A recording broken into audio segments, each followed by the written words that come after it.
O vídeo de hoje é sobre um carro que me deixou confuso.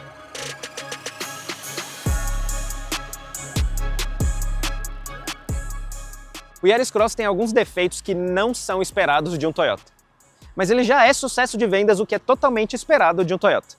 Nesse vídeo eu vou te mostrar as coisas que me incomodaram a respeito dele, as principais características que eu acho que justificam o sucesso de vendas e por que para mim ele está mais para SUV de entrada do que para SUV compacto.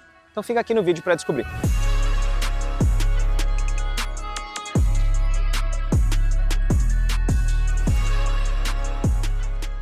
Eu vou começar pelos pontos positivos dele e o maior é o consumo. Com gasolina ele faz 17,9 km por litro na cidade e 15,3 na estrada, e com etanol são 13,2 na cidade e 10,7 na estrada. Exatamente, na cidade ele economiza mais combustível porque ele funciona mais no modo elétrico. Na estrada, o motor a combustão está ligado a maior parte do tempo e ele também não tem muita possibilidade de recarga da bateria nas frenagens, por exemplo.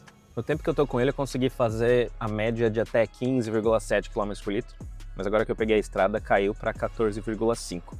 Mas com certeza, com o pé mais levinho e rodando mais na cidade, dá para passar dos 20 km por litro. E eu imagino que esses números de consumo sejam o principal motivador para as pessoas comprarem esse carro, ainda mais na situação atual do preço dos combustíveis, principalmente para quem é motorista de aplicativo e taxista, que é muito vantajoso.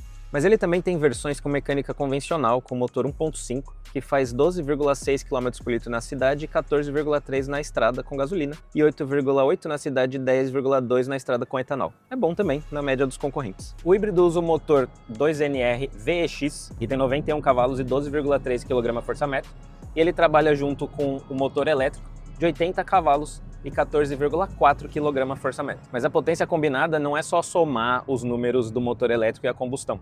A forma certa de medir é o pico que os dois motores conseguem entregar juntos, e esse número é 111 cavalos e 15,3 kgfm. O motor elétrico e o motor a combustão não costumam produzir as suas potências máximas no mesmo momento. E isso é bem incomum de carros híbridos. Mas por que só 91 cavalos nesse motor? Por causa do ciclo Atkinson. É quase igual ao ciclo Otto da maioria dos carros, mas ele sofre uma leve mudança no tempo de compressão, porque a válvula de entrada fica aberta um tempinho a mais. Então escapa um pouco da mistura, o que permite que o pistão suba mais antes da combustão. Consequentemente, ele percorre uma distância maior na expansão, e isso garante mais eficiência, porque a energia não é tão desperdiçada como o calor, que é o caso do ciclo Otto. Em contrapartida, a explosão não é tão forte, então a potência diminui um pouco. O Yaris Cross convencional também tem motor 1.5, que é o 2NR VD, e ele tem 122 cavalos e 15,3 kgfm com etanol, e 110 cavalos e 14,3 com gasolina, que dá uma diferença bem grande, né? O câmbio dele é um CVT convencional, que não tem marchas simuladas, e às vezes eu gostaria que tivesse, porque nesse caso especificamente, ele não tem isolamento acústico, então o som do motor invade muito a cabine. Mas o fato de não ter marchas simuladas garante que o motor esteja sempre na faixa ideal de rotação para ter a melhor resposta possível. Mesmo ele não tendo muito torque, muita potência, como eles estão sempre na faixa ideal, eles trabalham muito bem. E parece que até os números são maiores do que dizem na teoria, né? E por isso ele consegue fazer 0 a 100 em 11 segundos, mesmo pesando 1.300 kg. Então mostra que o câmbio e o motor estão bem casados. A dirigibilidade dele é tipicamente da Toyota. Ele tem a direção competente, e eu gostei muito desse volante mais fininho, que dá para abraçar bem com as mãos. E ela é bem responsiva, obediente, suspensão também é a mesma coisa, eixo de torção na traseira, mas o carro é bem equilibrado, não assusta, mas também não empolga. E eu percebi que os sistemas de assistência ao condutor, eles trabalham bastante, porque eu percebo eles acendendo no painel, mas eles não assustam, eles são discretos. Parece que tem bastante consideração pelo motorista em não assustar a gente à toa. Mas os freios dele no começo me chamaram um pouco a atenção de forma negativa, porque no trânsito, se ele está no modo 100% elétrico, ele perde o servofreio do motor. Então, de repente, eu descobri que eu precisava frear mais do que eu imaginava e fiquei com medinho de bater no carro da frente. Mas isso não significa que o carro fique sem freio, porque ele tem uma bomba de servoassistência elétrica e ele também tem os freios regenerativos, né, para recarregar a bateria. Então, tem freio, só que eu acho que a Toyota podia ter trabalhado um pouquinho mais na calibração desses sistemas para não dar um sustinho na pressão inicial. A bateria dele é pequena, é padrão para um carro híbrido pleno, e ela tem só 0,76 kWh. Ou seja, ele fica no modo 100% elétrico poucas vezes, e por causa disso, várias vezes o motor é ligado para recarregar a bateria e para propulsionar o carro. Só que toda vez que liga, assusta, porque ele não tem isolamento acústico suficiente. Então, no começo, parecia até que estava com o escapamento furado, sei lá. Toda vez que ligava, eu ficava meio apavorado, assim. Então, isso não é algo que eu esperava, principalmente se tratando de um Toyota.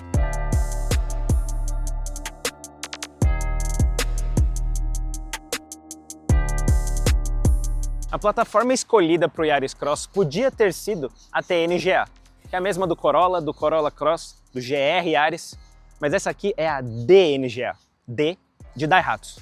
Ela foi projetada para Daihatsu e emprestada para a Toyota usar nos modelos que são vendidos nos mercados emergentes. E isso já pode explicar um pouco a falta de qualidade percebida aqui. Mas existe Yaris Cross com plataforma de Corolla, sim. Ele é vendido no Japão e na Europa, os mercados não emergentes. O código dele é XP210, enquanto o nosso é AC200. Ou seja, são carros completamente diferentes. Você preferiria que o nosso Yaris Cross fosse o mesmo que é vendido na Europa e no Japão? Comenta aqui embaixo. Aproveita para deixar o like nesse vídeo e se inscrever no canal. O design dele é bem mini RAV4 e aos poucos está me agradando cada vez mais. Fica bem evidente, principalmente por causa do formato das lanternas. A lateral não parece tanto, mas eu gosto. Acho que combina com o carro como um todo. As portas não têm muitos detalhes, mas uma coisa muito legal e funcional é que a soleira vai até embaixo, então protege a sua calça de sujeira da rua. Esse aqui tem a opção do teto preto, mas também dá para você pegar o teto na cor da carroceria, que eu particularmente prefiro. Essas rodas de aro 18 são muito bonitas. E aqui na dianteira fica mais evidente a inspiração no RAV4, com essa grade em formato de trapézio invertido, que deixa a dianteira bem imponente. O capô desce quase reto até aqui. Os faróis também lembram bastante o RAV4. E quase todas as versões têm o rack no teto, tirando a XR, que é a versão para PCD. Oficialmente ele é categorizado como um SUV compacto.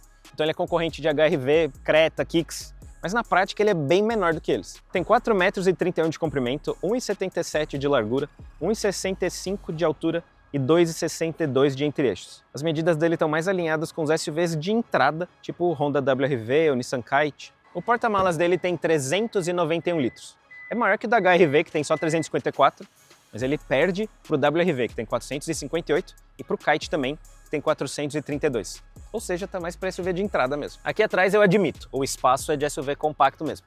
E ele também tem alguns mimos, como apoio de braço com porta-copo, saídas de ar para os passageiros aqui. Do ponto de vista do motorista, ele é tipicamente Toyota. O design do painel tem o DNA e a personalidade já conhecidas da marca, com essas camadas e níveis diferentes. A tela da central multimídia fica bem à vista nessa posição mais elevada e ergonômica, e o espaço dianteiro é compatível com o traseiro. Os bancos também são macios e revestidos em couro nessa versão. A primeira coisa que me incomodou foi o assento, que eu achei ele muito plano. Parecia que toda vez que eu freava eu ia escorregar para frente. Eu demorei um pouco para me acostumar com isso e até para achar a posição ideal. Mas ele tem alguns aspectos que redimem um pouco ele, como por exemplo, o corinho macio aqui no painel e, como eu mencionei, aqui nas portas e no apoio de braço, com costura contrastante. E uma coisa boa dele é que ele tem bastante botão físico. O ar-condicionado tem tudo com botão físico ou giratório, e o volante também, principalmente para selecionar o piloto automático, adaptativo, e para controlar as funções de configuração do painel de instrumentos. Então, no geral, o design da cabine é bem agradável. A versão para clientes PCD, a XR, já sai de fábrica com sistema multimídia com Android Auto e Apple CarPlay, roda de liga leve de 17 polegadas, faróis de LED, freio de estacionamento elétrico, saída de ar para o banco traseiro, encosto traseiro reclinável, sensor de estacionamento traseiro, 6 airbags.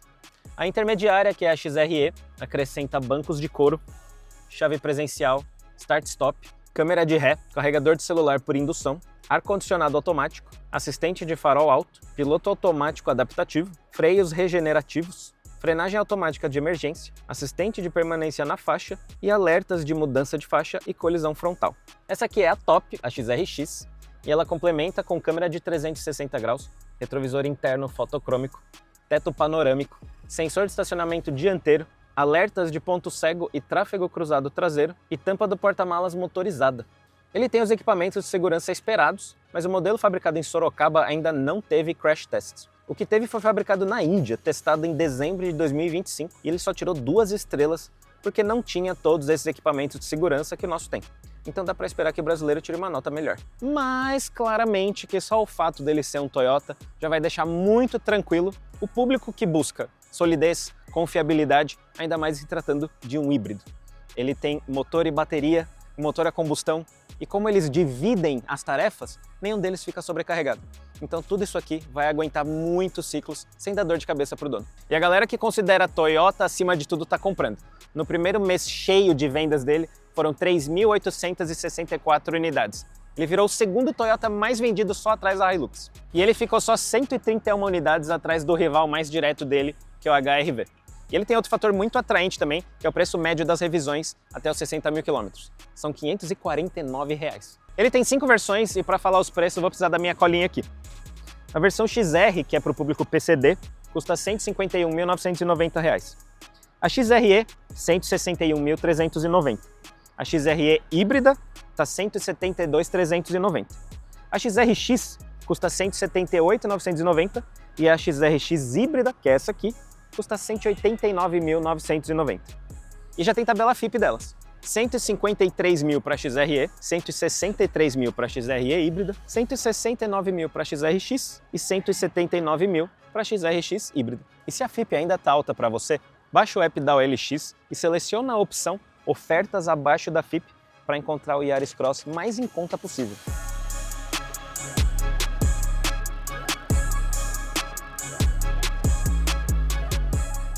Agora comenta aí se você teria um Yaris Cross e até o próximo vídeo.